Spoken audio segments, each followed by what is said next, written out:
시청자 여러분 안녕하십니까? 1월 14일 토요일 뉴스판입니다. 특검이 이재용 삼성전자 부회장에 대한 구속영장 청구 여부를 내일 이후에 결정하겠다고 밝혔습니다. 삼성 측은 이게 구속될 사안이냐면서 아주 당혹스러운 모습 역력합니다. WK 전 이사 고영태 씨의 행방이 묘연합니다. 경찰은 고 씨의 소재 파악에 나섰습니다. 왜 잠적했고 어디에 있는지 알아봅니다. 중국에서 활동하던 북한 해커 등 10명이 집단 탈북해서 우리 정보당국이 확인 중이라는 소식도 준비되어 있습니다. 자, 먼저 갑자기 찾아온 주말 한파 소식부터 전해드립니다.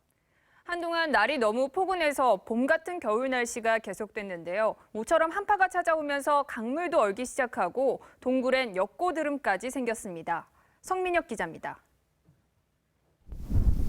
강추위에 한탄강이 얼기 시작했습니다. 강변의 꽁꽁한 얼음은 돌멩이로 내리쳐도 꿈쩍하지 않습니다. 봄 같은 겨울 날씨에 풀이 죽었던 역고드름은 기가 살았습니다. 강추위 속에서 역고드름은 이렇게 1m 넘게 자랐습니다. 동굴 천장에서 떨어진 물방울이 얼면서 어린아이 키만큼 컸습니다. 대부분이 천장에서 이렇게 고드름이 나잖아요. 이제 땅에서 이렇게 나니까 좀 천연적이고 좀 신기한 거, 그걸 느꼈어요. 한파에 축사들도 바빠졌습니다. 태어난 지 얼마 안 된 송아지에 방한복을 입히고 축사에 따뜻한 물까지 준비합니다. 어린 송아지가 태어나게 되면 그 추위에 상당히 적응이 안 돼 있기 때문에 설사라든가 이런 송아지 질병 예방 차원에서 서울의 오늘 낮 최고 기온은 영하 4도. 칼바람에 체감 온도는 더 떨어졌지만 도심 속 스케이트장엔 강추위를 즐기러 온 시민들로 가득합니다. 한파주의보가 내려진 경기 북부와 강원은 물론 대전과 대구도 영하권에 들어갔습니다. 제주 산간엔 최고 20cm 눈이 쌓였고 전북 지역에도 7cm 안팎의 눈이 내렸습니다. 내일도 서울과 청주 아침 기온은 영하 10도까지 떨어집니다. 기상청은 이번 강추위가 내일 절정을 이룬 뒤 다음 주 화요일부터 풀릴 것으로 내다보고 있습니다. TV조선 성민혁입니다. 네, 세계 4대 겨울 축제로 꼽힌다는 화천 산천어 축제 오늘 막을 올렸습니다. 영하 10도의 아주 매서운 추위 속에서도 10만 명이 넘는 관광객들이 몰렸습니다. 겨울에 낭만이 가득한 산천어 축제 현장을 이승훈 기자가 다녀왔습니다. 3km 길이의 얼음 낚시터를 가득 메운 사람들. 남녀노소 할 것 없이 얼음 구멍에 낚시를 들이우고 산천어 입질을 기다립니다. 한 마리 잡았어. 짜릿한 손맛에 환호성이 터져나옵니다. 손맛이요? 확실히 틀린 것 같아요. 이게 꿈틀꿈틀할 때 너무 기분이 너무 좋아요. 기다린 보람이 있는 것 같아요. 얼음 낚시 산매경에 빠진 강태공들에게 영하 10도의 날씨도 문제없습니다. 관광객들은 강추위 속에서도 이처럼 팔뚝만한 산천어를 잡으면서 얼음 낚시를 즐겼습니다. 한쪽에선 맨손으로 산천어 잡기가 한창입니다. 도망치는 산천어와 숨바꼭질을 하고 잡아올린 산천어를 옷 속에 집어넣고 얼굴에는 한박 웃음이 가득합니다. 산천을 먹기 위해서 추위는 하나 춥지 않고 이 먹는 것만 생각했습니다. 너무 행복합니다. 만세! 오늘 하루 산천어 축제를 찾은 방문객은 12만 명. 이상고온으로 얼음이 얼지 않아 노심초사하던 지자체도 한숨 돌렸습니다. 약간의 불편은 있지만 그래도 보시다시피 축제를 진행하는데 큰 무리 없이 진행하고 있습니다. 산타 우체국 등 70개의 체험 프로그램이 준비된 산천어 축제는 다음 달 초까지 계속됩니다. TV조선 이승훈입니다. 네, 박영수 특별검사팀이 어제 22시간 동안 조사한 이재용 삼성 부회장에 대해서 구속영장 청구 여부를 지금 검토하고 있습니다. 대치동 특검 사무실에 나가 있는 취재기자 연결합니다. 자, 최우정 기자, 이르면 오늘 영장 청구 여부를 결정한다 했는데 늦춰지는 분위기죠? 그렇습니다. 박영수 특검팀은 이재용 삼성전자 부회장의 구속영장 청구 여부를 놓고 이 시각까지 법리 검토를 꼼꼼히 하고 있습니다. 특검은 내일 이후 신병 처리 결과가 나올 것이라고 밝혔습니다. 구속영장이 청구될 경우 이 부회장에게 적용될 혐의는 뇌물 공여와 위증 등입니다. 삼성의 지원금이 경제 공동체인 박 대통령과 최순실 씨에게 흘러갔고 삼성은 그 대가로 제일모직과 삼성물산 합병 등 특혜를 받던 논리입니다. 자, 최 기자, 그렇다면 영장 청구와 불구속 수사 어느 쪽의 가능성이 좀 큽니까? 영장을 청구한다, 안 한다 이 시점에서 딱 잘라서 말하긴 힘들지만 특검 내 분위기나 법 쪽의 안팎의 이야기를 들어보면 영장을 청구하는 쪽으로 보는 게 우세합니다. 구속 여부 결정이 당초보다 다소 늦춰지고 있어 특검 측이 신중한 접근을 하고 있는 것 아니냐는 관측도 나오는데요. 하지만 특검팀의 한 관계자는 영장 청구를 놓고 팀 내 이견이 없을 순 없다고 말해 큰 방향에선 가닥이 잡혔음을 시사했습니다. 특검은 혐의 부인과 청문회에서 위증한 부분들도 영장 청구의 사유가 될 수 있다는 입장입니다.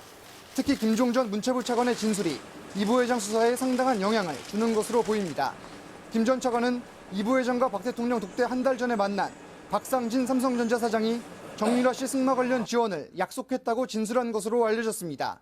삼성이 단순 피해자가 아니라 대가를 받는 조건으로 먼저 제안을 한 뇌물 공여자란 의미입니다.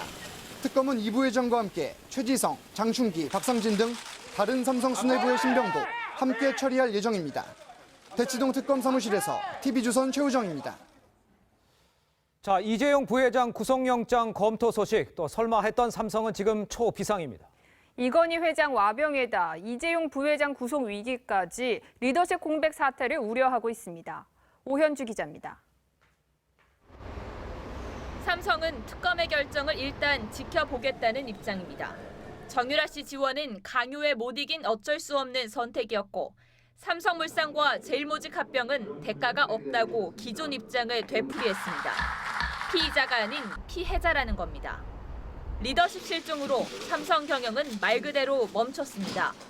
삼성 관계자는 이재용 부회장이 말한 미래전략실 해체도 지금 상황에선 언제 될지 모른다고 그 분위기를 전했습니다. 당장 임원 인사와 조직 개편이 미뤄졌고 9조 원을 들여 세계 최대 전장기업 하만을 인수하려던 작업도 주주들의 반대로 좌초 위기에 놓였습니다. 또 올해 4월 갤럭시 S8 출시도 앞두고 있지만 주요 의사결정을 할 컨트롤 타워가 없습니다. 일각에서는 지금의 상황이 2008년 삼성 특검 때와 비슷해 당시 전략기획실을 해체하고 계열사 책임 경영을 했던 방식을 따를 가능성이 제기됩니다. TV조선 오현주입니다. 헌법재판소가 탄핵 심판의 증인으로 채택한 고영태 씨와 연락이 닿지 않는다면서 경찰에 소재 파악을 요청을 했습니다. 자, 그러자 인터넷 등에는요, 잠적설, 신변 이상설 등 각종 소문과 괴담이 이어지고 있습니다. 지금 어디서 뭘 하고 있을까요? 박경준 기자입니다.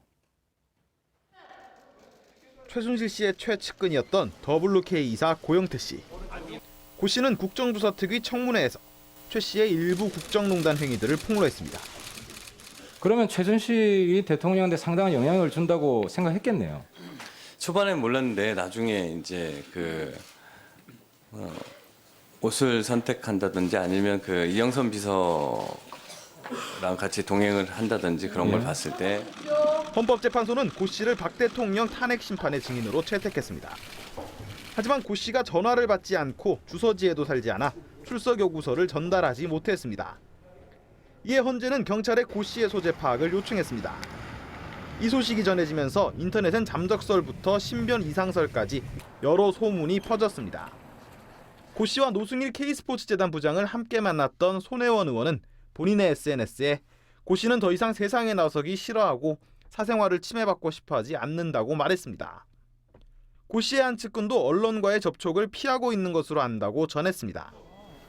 고 씨와 함께 17일 증인신문이 예정된 최 씨의 또 다른 측근 류모 씨 역시 연락이 닿지 않은 것으로 알려졌습니다. TV조선 박경준입니다. 박영수 특별검사팀은 또 박근혜 대통령의 첫 주치의였던 이병석 세브란스 병원 병원장도 소환을 했습니다. 일명 주사 아줌마 등의 비선 진료 의혹과 함께 세월호 사건 당일에 7시간 행적 등을 조사한 것으로 알려졌습니다. 주원진 기자입니다. 이병석 세브란스 병원장이 박영수 특검팀의 참고인 신분으로 소환됐습니다. 2013년 5월부터 2년 2개월 동안 박근혜 대통령 초대 주치의를 지낸 이 원장은 비선 진료 의혹에 연루돼 있습니다.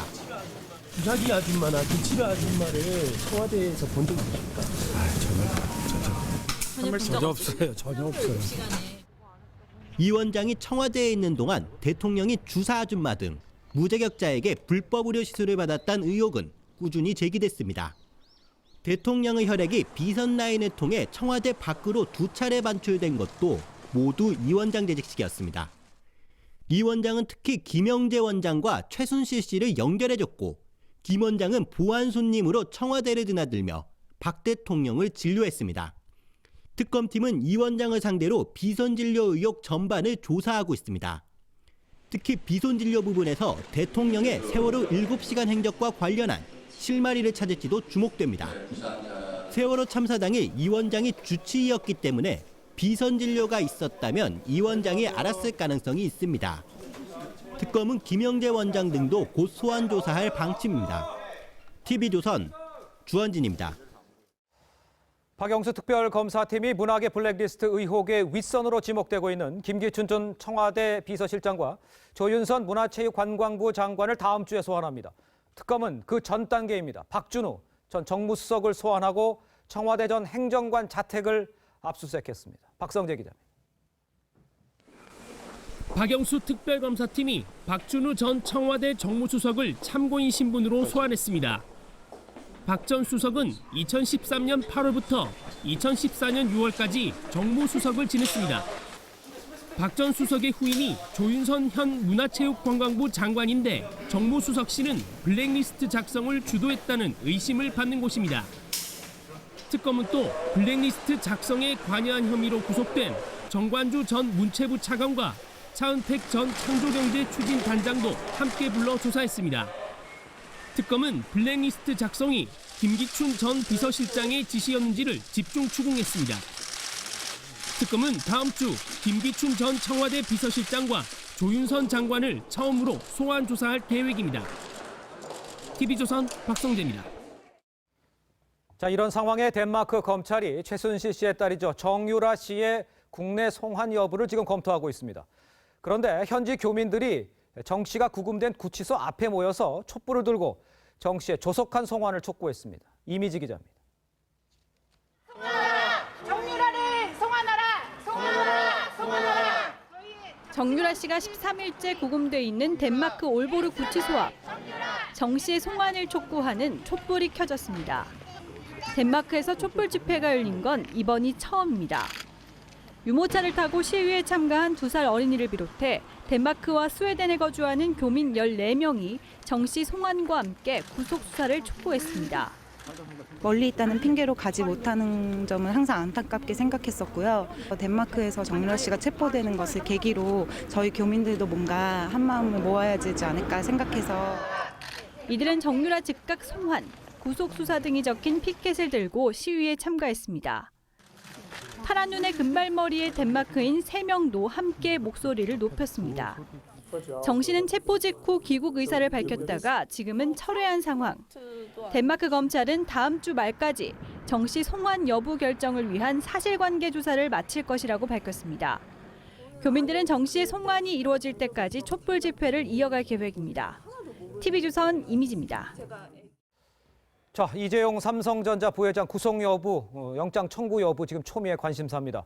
특검이 어떤 결정을 내릴지 사회부 서주민 기자와 함께 좀 더 자세하게 이야기 나눠보도록 하겠습니다. 안녕하세요. 자, 지금 특검의 고민이라고 하는 것은 이재용 부회장의 신병을 어떻게 할 거냐 이거 아닙니까? 네. 예. 특검 고민이 참 깊을 수밖에 없습니다. 예. 특검은 당초에는 내일까지는 이 부회장에 대해서 구속영장 청구 여부를 결정하겠다 이렇게 밝혔었는데 예. 오늘 오후에는 또 내일 이후에 결정하겠다면서 이 시한을 조금 미뤘습니다. 예.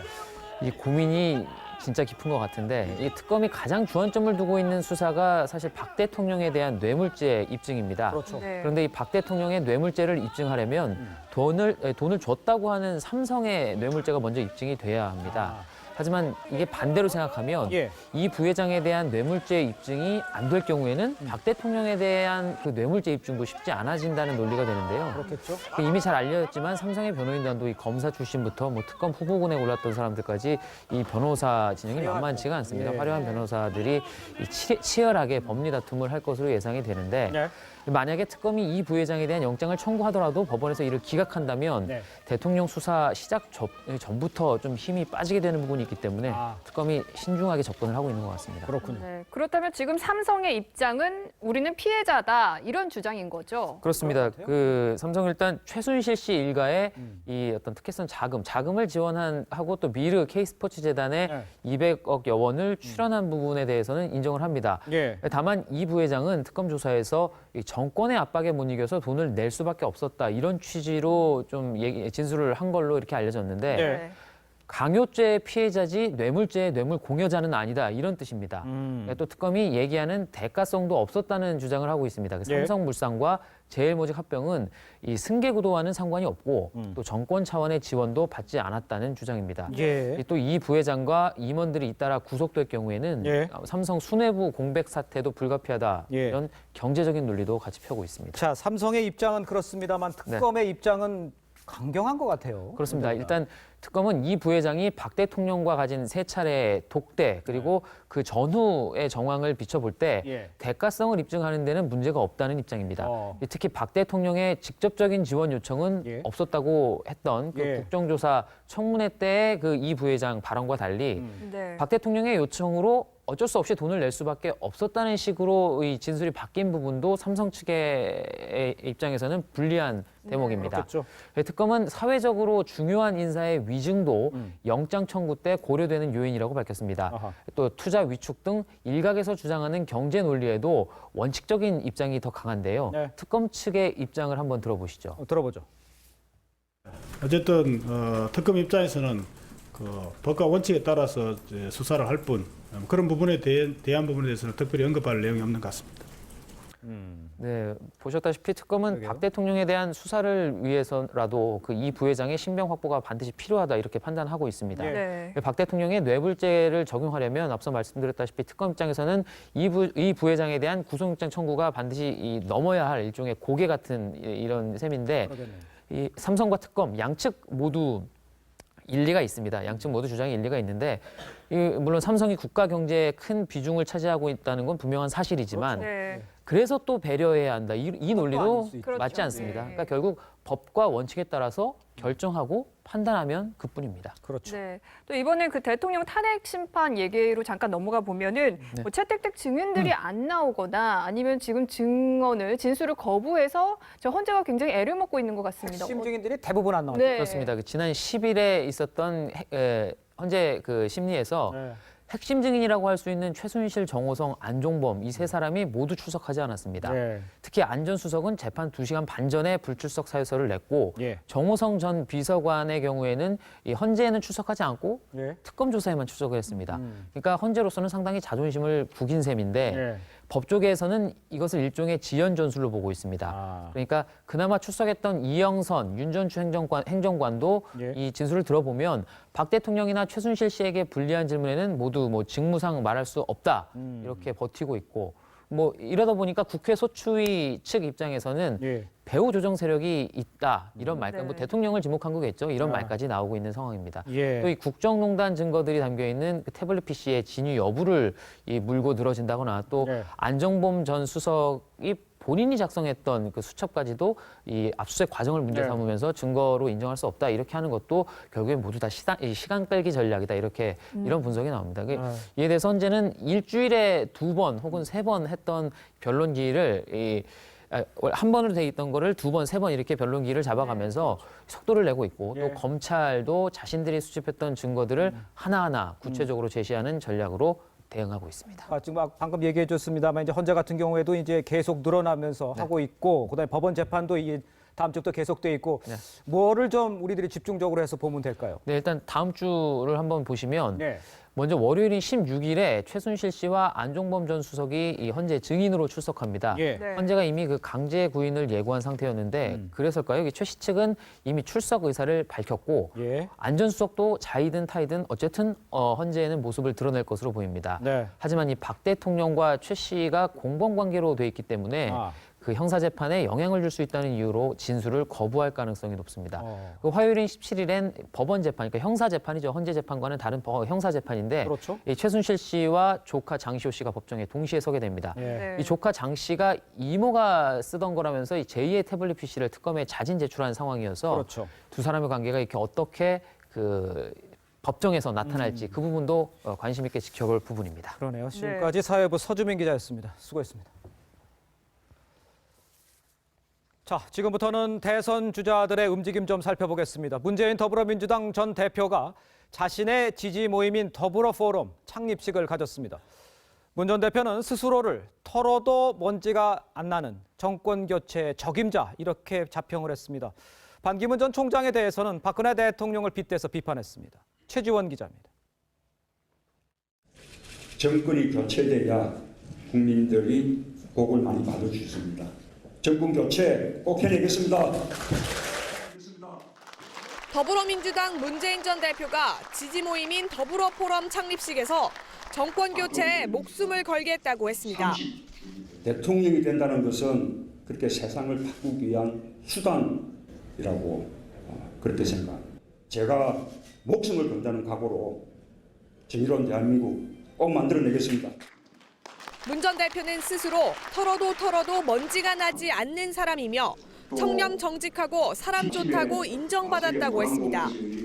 저를 반대하는 사람들도 제가 깨끗하고 정직하고 청렴하다는 사실은 인정합니다. 부정부패 척결, 정경유착 고리를 끊어내는 것, 이것도 제가 가장 적임자다. 정치 교체를 주장한 반기문 전 유엔 사무총장은 박근혜 대통령과 비슷하다고 공격했습니다. 옛날에 박근혜 후보가 정치 교체를 말했죠. 오늘 창립식에는 문 전 대표 지지자 300여 명이 모였습니다. 김웅룡 전 프로야구 감독, 황지우, 안도현 시인, 정동채 전 문체부 장관 등이 공동 대표를, 최현국 효암학원 이사장이 상임 고문을 맡았습니다. 문 전 대표는 오늘 오후 사망 30주기를 맞은 박종철 열사 어머니와 함께 촛불 집회에 참석했습니다. TV조선 최지원입니다. 자, 한편 반기문 전 유엔 사무총장은 고향인 충북 음성과 충주를 방문을 했습니다. 반기문 전 총장은 정권 교체로 변한 게 없다면서 정치 교체를 거듭 주장했습니다. 촛불 집회에 참석할 뜻도 내비쳤습니다. 이유경 기자가 현장을 다녀왔습니다. 반기문 유엔 전 사무총장은 2013년 이후 3년여 만에 고향 충북 음성을 찾았습니다. 따뜻한 환영에 아주 물 녹듯 마음도 놓고 지난 10년간 쌓였던 피로가 싹 가시는 것 같습니다. 환영에 감사를 표하면서도 충청도만을 위해서 일하겠다는 생각을 해본 적은 한 번도 없다고 말했습니다. 음성 꽃동네에서 반 전 총장은 힘을 합치면 못 이룰 것이 없다며 화합의 메시지를 던졌습니다. 아이 잘하시네. 아, 제 할머니. 어이구. 조류 인플루엔자 거점 소독소에 들러 민생도 직접 챙겼습니다. 자신의 고향에서 충청 대망론에 시동을 건 반기문 전 총장은 AI 소독소를 직접 찾아 귀국 후 강조해온 대로 삶의 현장을 피부로 느꼈습니다. 반 전 총장은 정권 교체를 해서 변한 게 없다며 정치 교체를 거듭 주장했습니다. 특히 정치인들의 사고방식 이런 거는 변하지 않는 수가 많았습니다. 사실은. 정권의 교체에 불과하고. 광장에서 표출된 국민 여망을 잊으면 안 된다고 한 반 전 총장은 촛불 집회에 참석할 뜻도 보였습니다. 제가 기회를 보겠습니다. 참석하신다는 의미로 받아들여요. 예, 기회를 봐서 한번 기회가 되면 참석을 하는데. 다만 한반도가 아직 준전시 상황이라며 안보의 중요성을 강조했습니다. 반 전 총장은 어머니 신현순 여사를 만나 목도리와 스웨터, 비타민을 선물했습니다. 충주 체육관에서 열린 충주시민 환영회에는 2천여 명의 시민들이 모여 대선 출정식을 방불케 했습니다. TV조선 이유경입니다.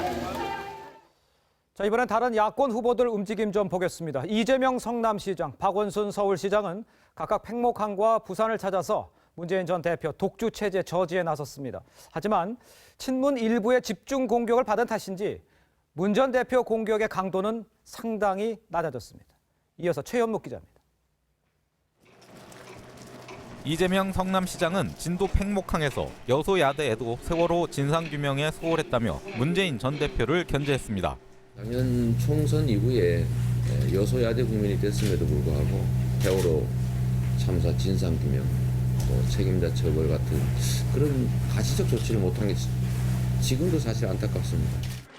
이 시장은 앞서 문 전 대표가 재벌 개혁 정책을 내놓았으나 법인세 인상, 이재용 삼성부회장 구속 등에 대해선 입을 닫았다고 비판했습니다. 박원순 서울시장은 문 전 대표의 텃밭인 부산을 공략했습니다.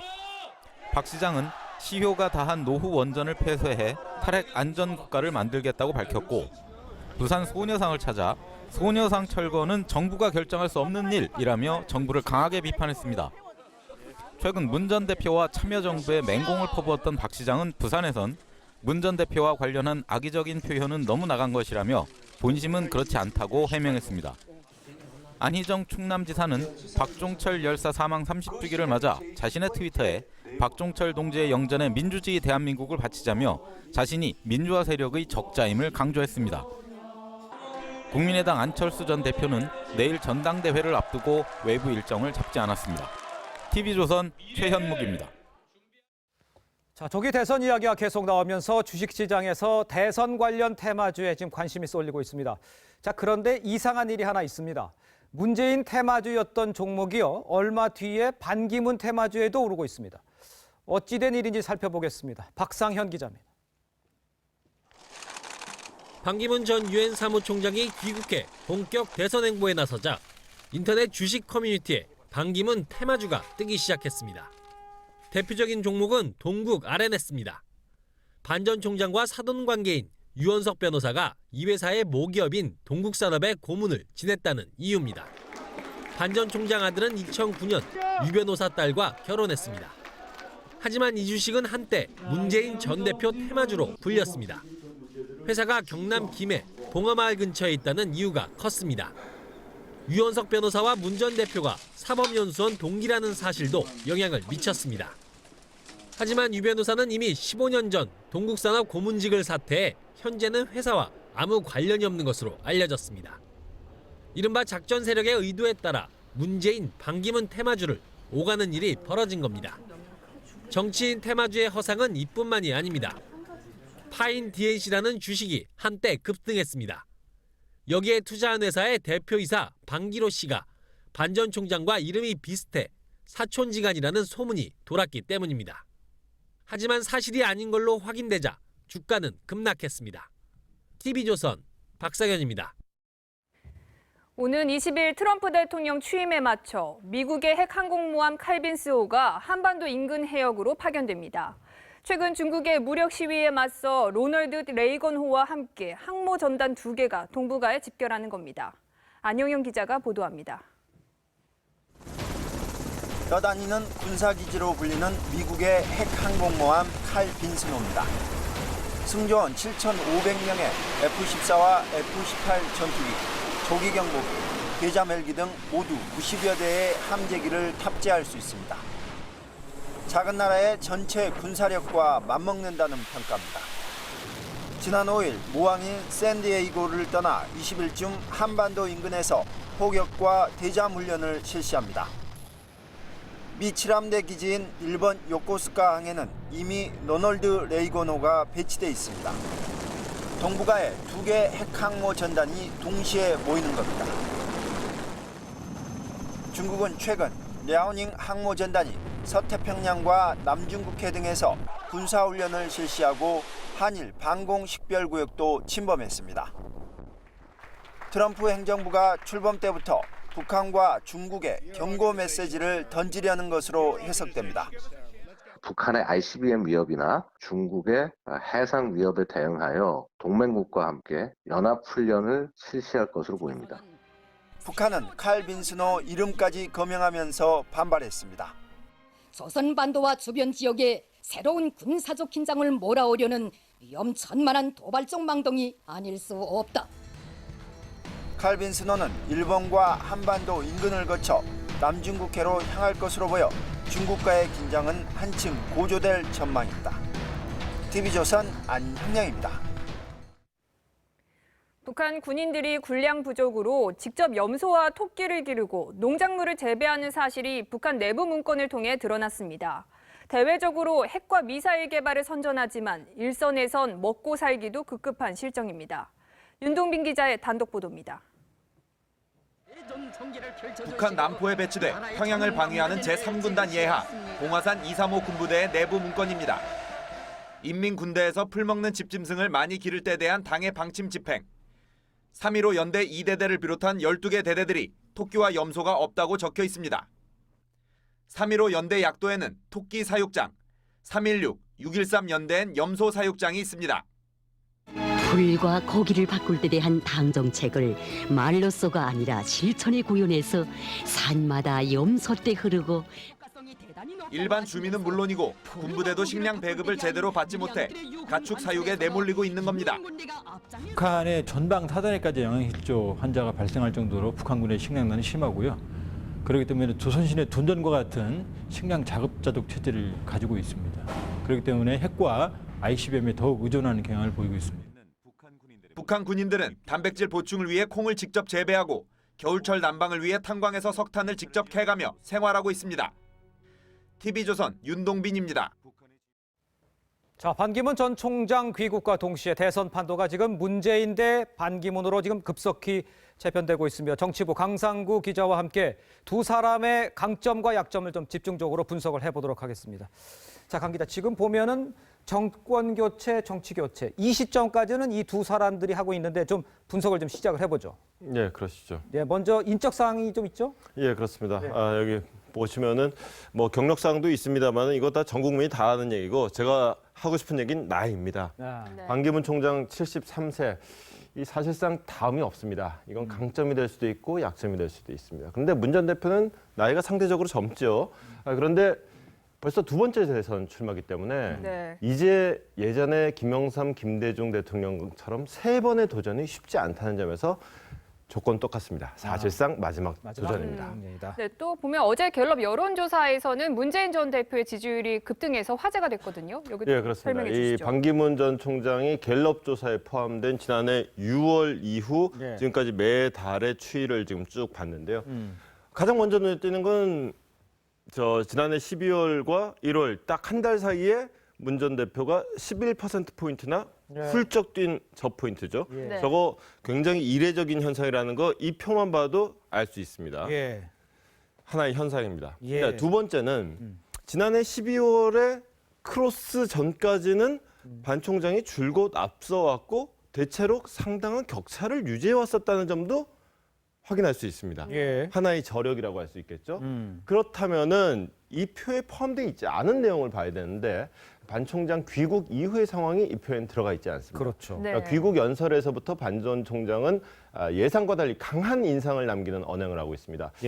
다음 달에 갤럽 조사가 나옵니다만 일단 다음 주간 조사부터 아마 여론 조사가 조금 달라질 수가 있습니다. 그러면은 저 변곡점이 과연 추세선의 변화냐 아니면은 일시적인 현상이냐 판가름이 그때 가능할 것 같습니다. 그렇군요. 자, 이제 본격적인 대결에 들어가는 두 사람의 강점과 약점 좀 집중적으로 분석을 해보죠. 예, 그렇습니다. 먼저 강점인데요. 문 전 대표는 견고한 지지층이죠. 그러니까 동시에 또 약점이기도 합니다. 확장성이 작습니다. 뭐냐면 지지층을 넓히는데 일정한 한계를 보인다는 것이죠. 대세라는 것은 우리 편이 대세다라고 주장하는 게 아니라 경쟁자가 대세다라고 인정을 해야지 대세입니다. 여건이 이렇게까지 지리멸렬한 상황이라면 한 40%를 팍 뚫고 지나가야지 되는데 아직 그러질 못하고 있단 말이죠. 반면에 반 전 총장 같은 경우에는 가능성이 열려 있다. 이게 장점이고 예컨대 당장 이제 귀국 기자회견만 보더라도 사람들의 예상을 깨고 기대를 넘어섰습니다. 누구와 손을 잡을지, 누구부터 만날지, 산적한 난제에 어떤 해법을 내놓을지 사람들이 궁금해하는 게 많은 만큼 바꿔서 얘기하면은 본인이 보여줄 대목이 많습니다. 가능성이 열려 있다는 것이고 단점은 대선에서 필수적인 충성도 높은 지지층이 없습니다. 사실 여론의 지지라는 거는 좀 뜬구름 같습니다. 그래서 한순간에 꺼지거든요. 그럴 수도 있죠. 그걸 떠받치는 게 이제 절대 충성을 보내는 지지층인데 네. 반 전 총장한테는 그게 없습니다. 네, 그렇다면 앞으로 이 판세 변화의 요인들은 뭐가 있을까요? 두 사람의 입장에서 이제 기회와 위험 요인으로 나눠서 보겠습니다. 먼저 기회를 보면요. 이 문재인 대표 같은 경우에는 촛불 민심으로 대변되는 반박근혜 정서. 한마디로 얘기해서 정권 교체의 열망이 지금 굉장하죠. 거기다가 이제 보수한테 10년 나라를 맡긴 결과가 겨우 이거냐. 그러니까 보수 10년 집권 염증도 있습니다. 문 전 대표로서는 뭐 다시 맡기 힘든 기회라고 할 수 있겠죠. 네. 반 전 총장으로서는 그럼에도 불구하고 즉, 자, 박근혜도 싫다. 정권 교체도 원한다. 그래도 문재인은 안 되겠다. 네. 이런 사람들이 또 여전히 존재를 한다는 사실이 기회 요인입니다. 예. 더구나 이런 사람들의 마음을 사로잡는 그러니까 말하자면 보수 진영에 좀 의미 있는 강력한 경쟁 후보가 없어요. 그 점에서 보수 진영을 결집시키기에 유리한 조건입니다. 이것도 이제 기회 요인이 되겠습니다. 기회는 그렇고 그러면 위험 요인, 악재도 있을 거 아닙니까? 악재를 보면은 문 전 대표의 가장 큰 위험 요인은 말로만 떠도는 반문연대의 현실화라고 말할 수 있습니다. 논란이 된 개헌 보고서라는 게 결국은 이게 개헌이 아니라 반문연대를 실현시키지 않도록 하는 대응 문건이었거든요. 그러니까 문 전 대표의 또 다른 위협 요인은 그리고 진영 내부에서 지금 이재명, 박원순 시장의 공격을 받고 있다는 점입니다. 이번에 미국 대선에서 이제 힐러리 클린턴이 패배한 이유 중에 하나가 버니 샌더스하고 치열한 경쟁을 벌였단 말이죠. 같은 편끼리 너무 열심히 싸우다 보니까 정작 본선에서 이제 같은 편이 한 편이 되지 못하는 이런 수도 있습니다. 반면 이제 반기문 전 총장의 최대 위험 요인은 뭐니 해도 검증입니다. 검증. 문 전 대표는 이미 대선을 한번 치르면서 엔간한 검증 과정은 다 거쳤어요. 네. 뭐 아까 청렴 결백하다고 스스로 자부하던데 뭐 그거는 더 봐야 되겠습니다. 어쨌거나 근데 반 전 총장은 청문회 한 번을 거친 적이 없습니다. 어디서 무슨 의혹이 터져 나올지 아무도 모릅니다. 이게 이제 제일 큰 변수고 근본적인 어떤 큰 틀에서는 다시 원론으로 돌아가는데 문 전 대표 측에서 제기하는 정권 연장 프레임 이거 못 털어내면은 반 전 총장은 이번 판 힘든다라고 말씀드릴 수 있습니다. 지금까지 정치부 강상구 차장이었습니다. 수고했습니다. 네, 칼바람 속에서도 박근혜 정권 퇴진을 요구하는 12번째 촛불 집회 지금 열리고 있습니다. 네, 본 집회 전엔 지난주 촛불 집회에서 분신한 정원 스님의 연결식과 고 박종철 열사 30주기 추모제도 진행됐습니다. 현장 취재 기자 연결합니다. 조세희 기자, 현재 집회 상황 어떻습니까? 네, 영하 8도로 떨어진 맹추위에도 많은 시민들이 모여 대통령 즉각 퇴진을 요구하는 촛불 집회를 열고 있습니다. 집회 참가자들은 조금 전인 오후 7시쯤 본 집회를 마무리하고 행진에 나섰습니다. 오늘 집회는 대통령 체포를 요구하며 분신한 정원 스님의 연결식과 고 박종철 열사의 30주년 추모제를 연계해 진행됐습니다. 박 열사 추모제 땐 시민들이 영정사진 앞에 헌화했고 친형 박종부 씨 등이 부대 발언을 했습니다. 퇴진행동의 본 집회는 오후 5시 30분부터 시작됐습니다. 퇴진행동은 박근혜 대통령 즉각 퇴진과 조기 탄핵, 김기춘 전 비서실장과 우병우 전 청와대 민정수석, 최순실 게이트 관련 재벌 총수들의 구속 수사를 주장했습니다. 집회 참가자들은 청와대와 총리공관 앞둔까지 행진을 계획하고 있습니다. 9시쯤엔 광화문 광장으로 돌아와 정리 집회를 가질 계획입니다. 경찰은 오늘 촛불 집회와 친박 집회부터 자체 추산 인원을 발표하지 않습니다. 양측 집회 참가 규모를 놓고 논란이 잇따르자 경찰이 비공개 방침을 정한 겁니다. 지금까지 광화문 광장에서 TV조선 조세희입니다. 자, 이에 반해서 서울 대학로에서는 박근혜 대통령의 탄핵을 반대하는 친박단체들의 9번째 맞불 집회가 열렸습니다. 집회 참가자들은 이전처럼 태극기를 흔들며 탄핵 무효를 외쳤고 십자가를 진 채 행진하기도 했습니다. 윤수연 기자입니다. 양방향 8개 전차로가 태극기로 가득합니다. 박사모 등 50여 개 친박단체가 오늘 오후 2시부터 9번째 태극기 집회를 열었습니다. 집회 참가자들은 태극기와 탄핵 반대 구호가 적힌 손피켓을 흔들며 박근혜 대통령의 탄핵 무효 등을 촉구했습니다.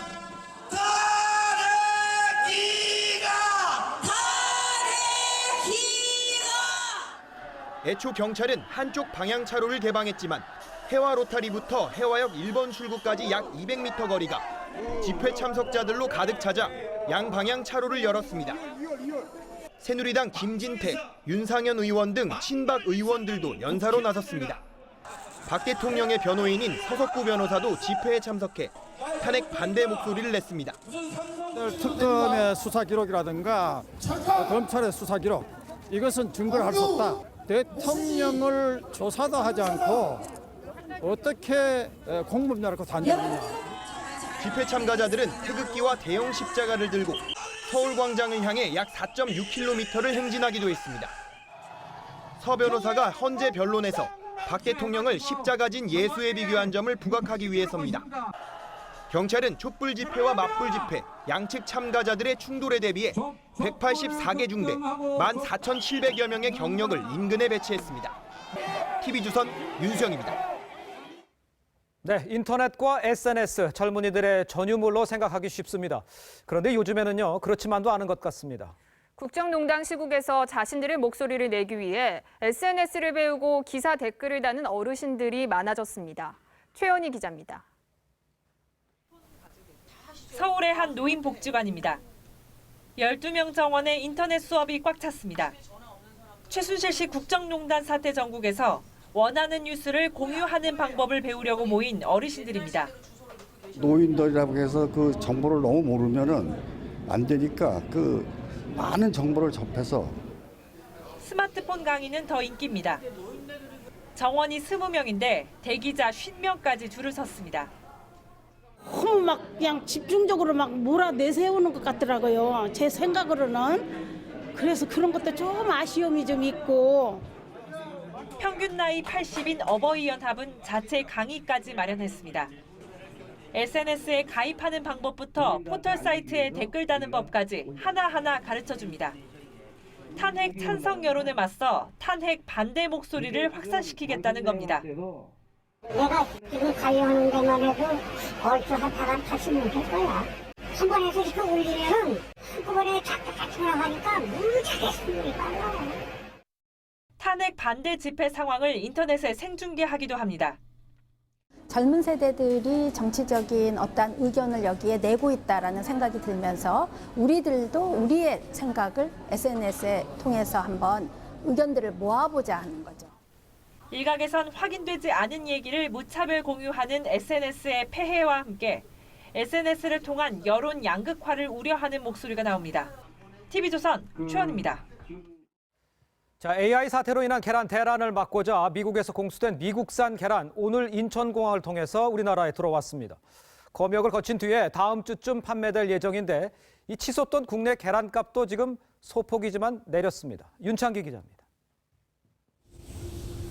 수입 계란을 실은 국적 화물기가 들어오고 계란 박스가 모습을 드러냅니다.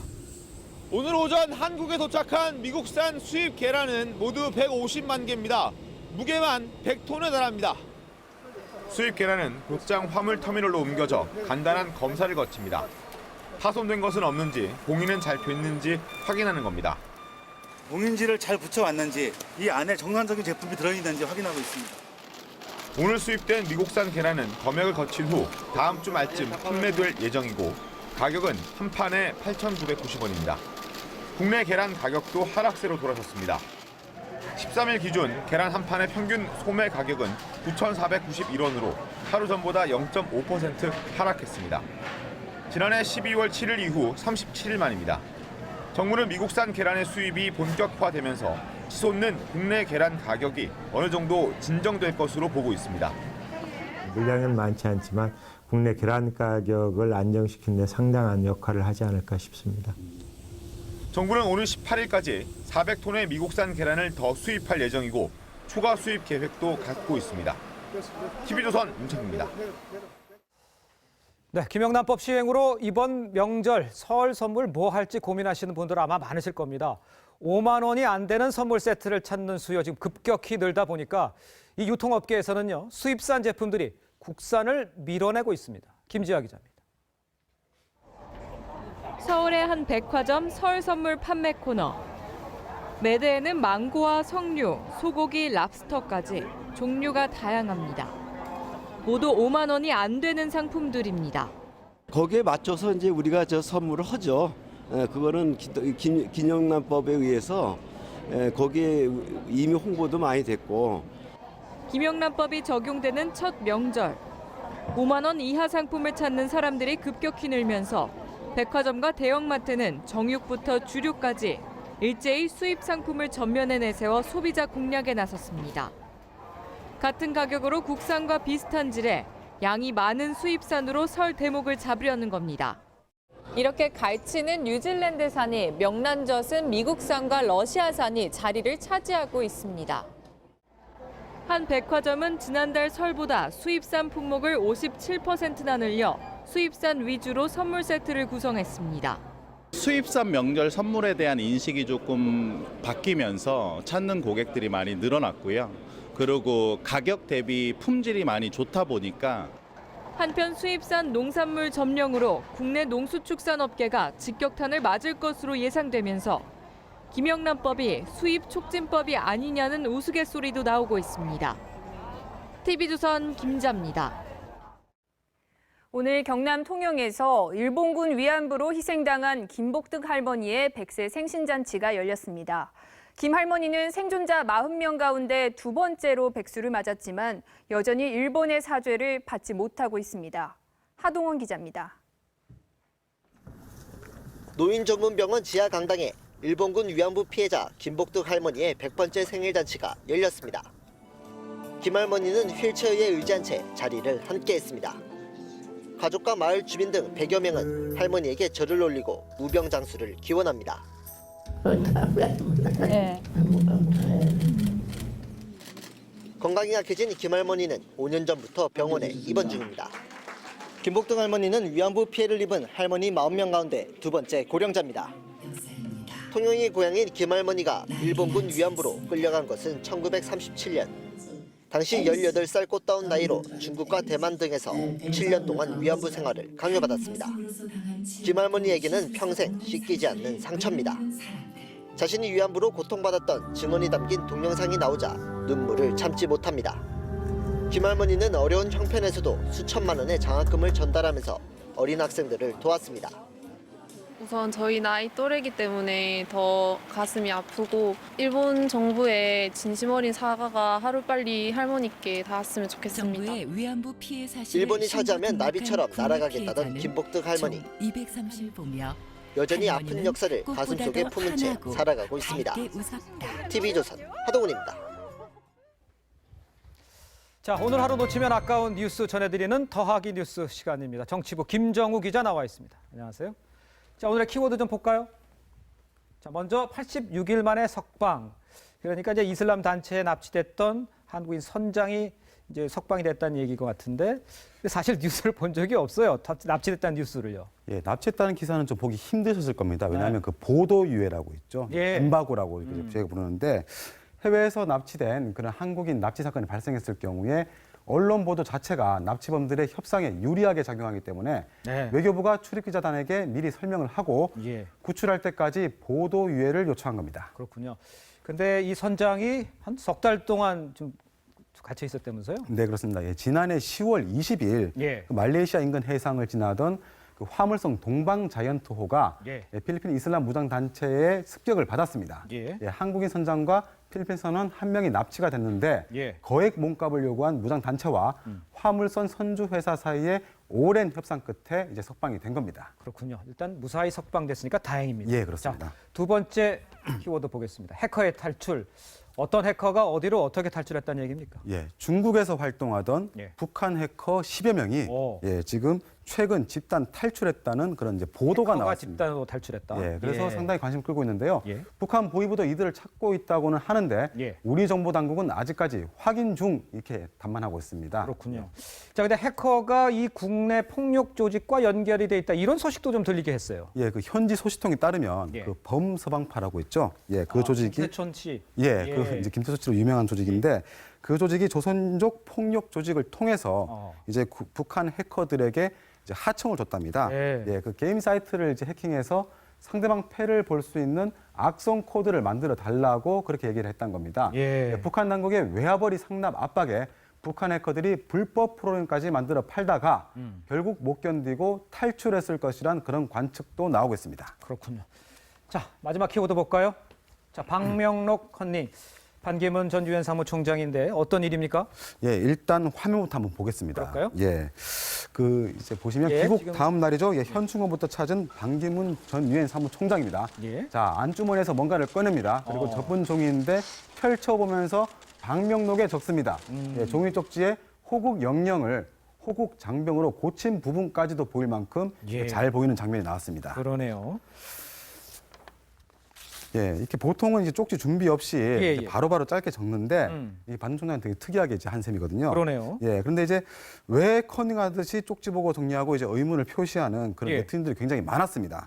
예, 그래서 일단 어제 반 전 총장의 방명록이 예, 다른 인사들과 달리 너무 일단 길었습니다. 그렇죠. 예, 그래서 예. 외워서 하기가 좀 힘들었던 건데요. 예. 근데 본인이 던지고 싶었던 메시지를 최대한 정확히 국민에게 전달하려고 예. 쪽지를 보고 쓴 게 아닌가 그런 얘기도 나오고 있습니다. 예. 그리고 과거 이명박 전 대통령이나 안철수 전 대표의 경우엔 맞춤법이 좀 틀려서 사전에 틀려서 논란이 있었는데 그만큼 예. 방명록이 굉장히 민감한 이슈가 될 수 있기 때문에 저렇게 쪽지를 본 걸로 보입니다. 그렇군요.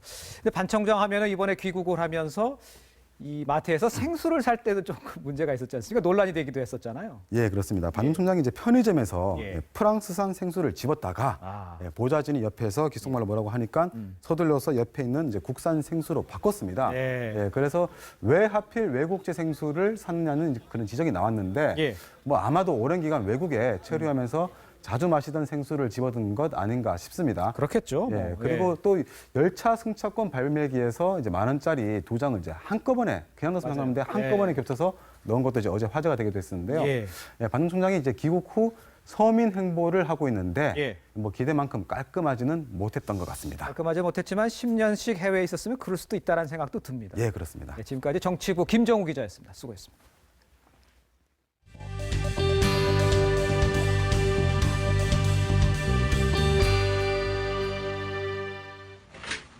한 여성 운전자가 운전하는 SUV 차량이 갑자기 휴대폰 매장 안으로 돌진합니다.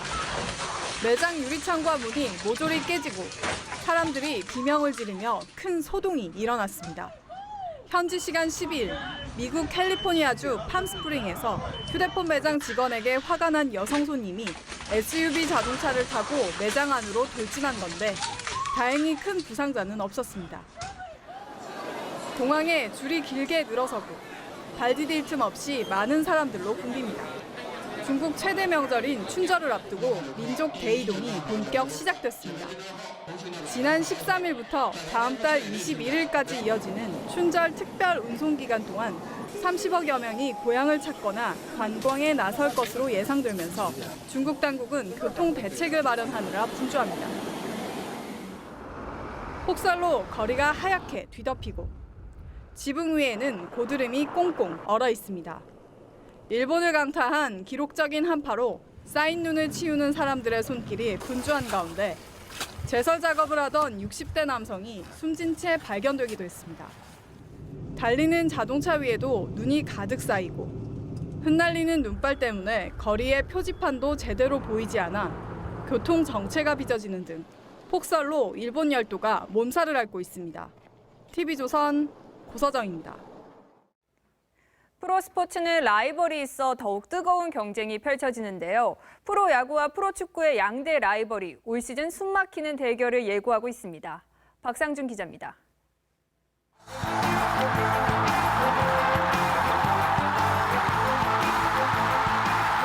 성공적인 세대 교체로 지난해 포스트 시즌에서 신바람을 일으켰던 LG.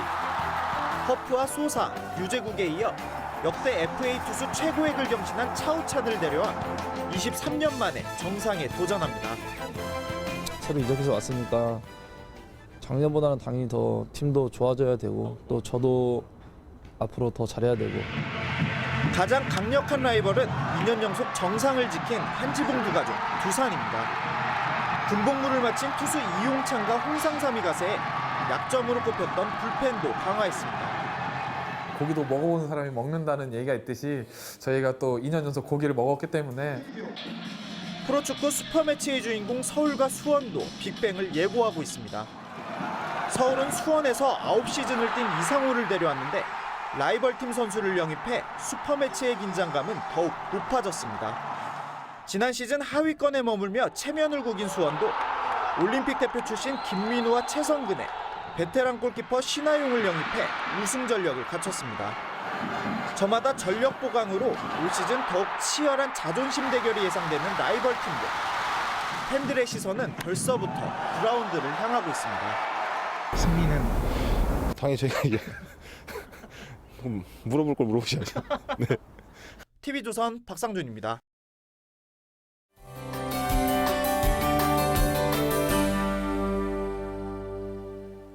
오늘 많이 추우셨죠? 서울의 경우는 영하 10.5도까지 떨어지면서 올겨울 들어 가장 낮은 기온을 기록했습니다. 강원도에서는 한파경보가, 그 밖에 경기와 충북, 경북 지역은 한파주의보가 발효 중인데요. 내일까지는 강력한 한파가 기승을 부리겠습니다. 그래프 보시면 서울의 아침 기온이 영하 10도로 오늘과 비슷한 수준으로 춥겠고요. 종일 영하권의 추위가 이어지겠습니다. 바람도 강하게 불어서 더 춥게 느껴지겠습니다. 전국 곳곳에 건조특보가 발효 중이고요. 전남 서해안은 밤까지, 제주도는 내일 아침까지 비나 눈이 내리겠습니다. 내일 아침은 오늘보다 더 추운 곳이 많겠습니다. 전국이 영하권에서 시작하겠고요. 낮 기온은 청주가 1도, 강릉이 5도, 울산이 4도까지 오르겠습니다. 전해상에서는 풍랑특보가 발효 중이고 동해안에서는 너울성 파도에 주의하셔야겠습니다. 다음 주부터는 추위가 차차 누그러지겠지만 그래도 영하권의 날씨가 이어지겠습니다. 지금까지 기상정보였습니다. 네, 토요일 뉴스판 마칩니다. TV조선은 사실을 보고 진실을 찾는 뉴스 계속하겠습니다. 시청해주신 여러분 고맙습니다.